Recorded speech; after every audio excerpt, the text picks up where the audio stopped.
Welcome to Tech Talk, y'all.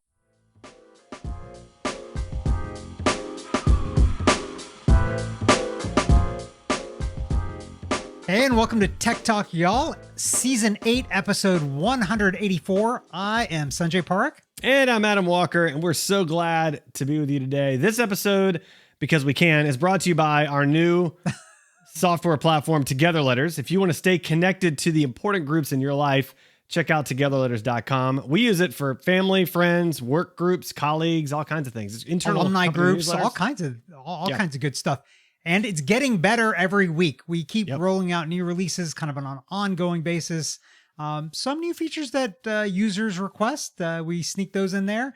And other times, things that we know about that need to get better, and we make sure that we take care of those. So That's right. Come and join us. It's going to be better by the time you hear this, and it's going to be better than that a week after you join us. So it just gets better and better all the time. And speaking of better and better, we got some great articles and actually quite a few weird and wacky ones. All of which I'm very amused by. So listen, we're going to talk about YouTube. We're going to talk about the government, because, I mean, how can you not? Volkswagen, Zoom, Spotify, Toyota, the Girl Scouts, and of course, Weird and Wacky and our Tech Recs at the end. So make sure not to miss that. So let's get started. YouTube TV removed from Roku channel store amid Google contract dispute. So this is kind of a big deal. yeah, and this just happened. This article just happened today. Yeah. When we're recording this is Friday. Earlier in the week, it was impending, and I tagged that article. Yep. And then today saw, oh no, it happened. And at first, I had thought that this was YouTube, but it's not. It's YouTube TV. Yeah, it's the TV service. Yeah. Yeah, I kind of freaked out my wife a little bit because I said, YouTube might be leaving Roku. And she was like, what? Because she uses it for various things and watches regular YouTube videos. But then reading this, it's like, oh, it's YouTube TV, which we don't have. And if you already have it installed on your account on your Roku, it's not going to go away for you. Right. So that's good. Yeah. So a couple of interesting things about this. Apparently it's not a money dispute. It's about YouTube TV wanting some specific search things to happen and stay within YouTube TV and kind of split the search out in Roku. And they're requesting upgrades to Roku hardware that Roku's saying will cost more money and therefore will make all of their devices cost more, and then we'll price them out. It'll separate the pricing from the Roku versus the Chromecast, which is kind of interesting. So to be clear, this is not really YouTube asking for this. It's Google/Alphabet, the parent company of YouTube. So they are flexing their muscles to basically get leverage on other folks. I'm a little surprised by this, honestly. Yeah. Like, have they not learned that they are under so much scrutiny for anti-competitive practices?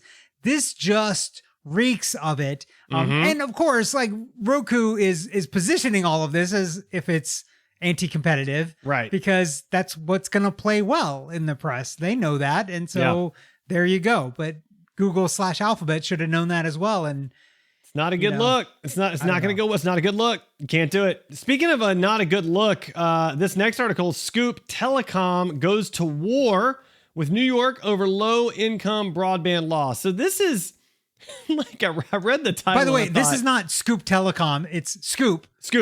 Telecom goes to war. And so the telecom trade associations are going to war over this. Yeah. So I read the title and I thought, really? They're really that stupid? Like, that's really what they're going to do? Yes, they are. You are correct. They are. There's no positive PR here. There's no win. And it's such a marginal thing that it just makes no sense whatsoever, other than it's like saying like, hey, I'm against puppies. I'm against puppies, everybody. Everybody hate me. No, nobody's against puppies. Yeah, this is, hey, we are making millions upon billions of dollars in profit, but we don't want to have low cost internet access for lower income people. We don't think that's right. But don't mind our bank accounts that are massive and huge. Makes no sense. Yeah, it's not good. It's not okay. And hopefully with this lawsuit, then it'll come through that New York can do this. And then hopefully it'll open up the floodgates kind of throughout everywhere else. Something that is opening up the floodgates here in Atlanta, which is kind of awesome. PDI, which is a company, PDI Software, has acquired fuel savings app Gas Buddy, opening up a new promotion channel for retailers and CPGs. I tag this only because this is an Atlanta story, and it's kind of awesome now that Gas Buddy is a Atlanta company, or it's owned by an Atlanta company. Yeah, I love it. So yeah, welcome to Atlanta, Gas Buddy. I'm a big fan.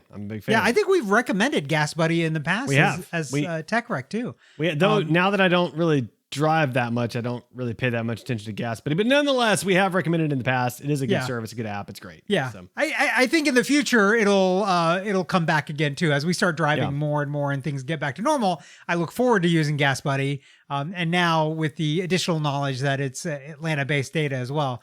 But I think there's interesting things that are going on over at PDI. You don't hear about them that often, I think, in the circles that we run in. But by acquiring Gas Buddy and all of the data that is crowdsourced and available through that, I think there's probably some really interesting things that are going to be coming in the future. And congratulations to the folks that founded Gas Buddy. I'm sure they made out pretty well with this exit. I would imagine. So speaking of apps, this new app lets you turn anything and everything into, and you guessed it, people, we're going to talk about this on the show, an NFT. So if you need an NFT, there is now an iPhone app that will create this for you on the blockchain for free. And I have not downloaded it or tried to use it at all, but I just found it fascinating. And in particular, actually, so there's one thing. So basically, they're saying you can use this to make anything into an NFT. So if you need to like document something somehow, you can do that. So I want to quote from this article. It says the app is a space where ideas can be shared, quote, confidentially and hesitation-free without having to lawyer up. In other words, it's like that old trick of sending yourself a certified letter to copyright text or song lyrics. It works, but only barely. So it's that seems like a really weird use of an NFT to me. How about you?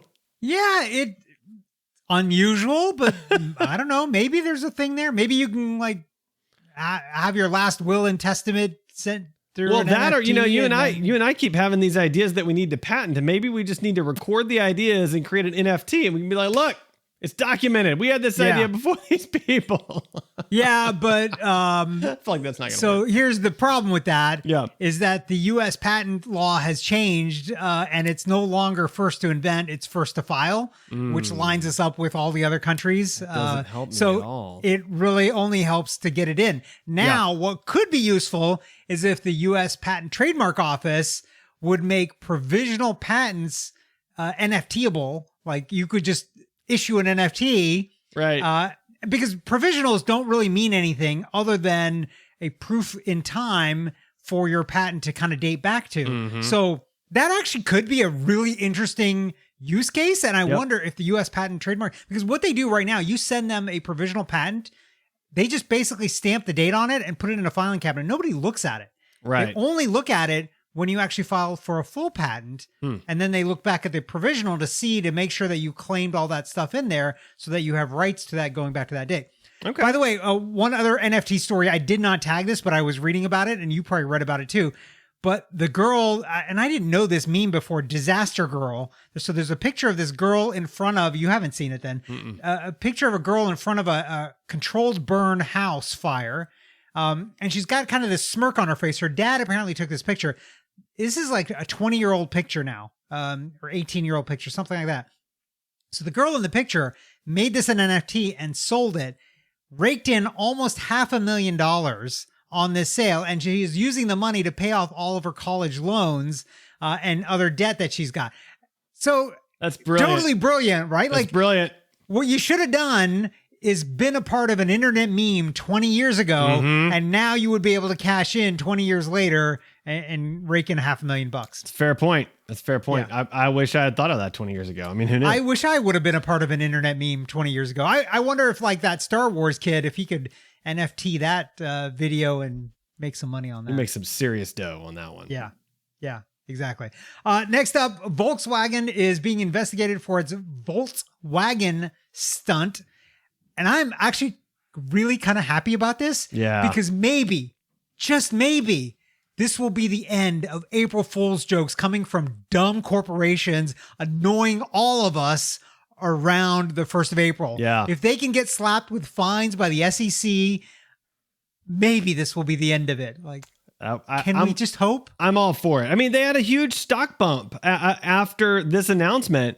And not only that, but they added almost $1 billion onto their stock value. Yeah. So not only did they release the press release, right, but then they doubled down on it, which I think that was the big mistake. I think if they'd have done the press release and been like, oh no, it's just a joke, we're okay, I think maybe it'd have been okay. But they doubled down, and then days later they came out, no, it's just an April Fool's joke. Like, you can't do that. Like, that's not okay for a publicly traded company. You just can't do that. So I think they should get slapped with some fines for sure. I think it should then prove to all the other companies, like, no, don't.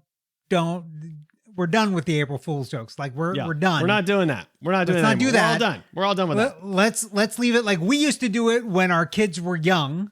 We don't do them anymore. Like, it's not that funny anymore. It was funny when they were small, and they would get a kick out of it too. We're past it now. Like, and none of these jokes are really that funny anymore. No. I haven't seen a good one in years, honestly. Yeah. Like, if it's not genuinely clever and innovative, just don't even try. And most of them aren't. And if you're not sure, don't try. It's not. You lost. There you go.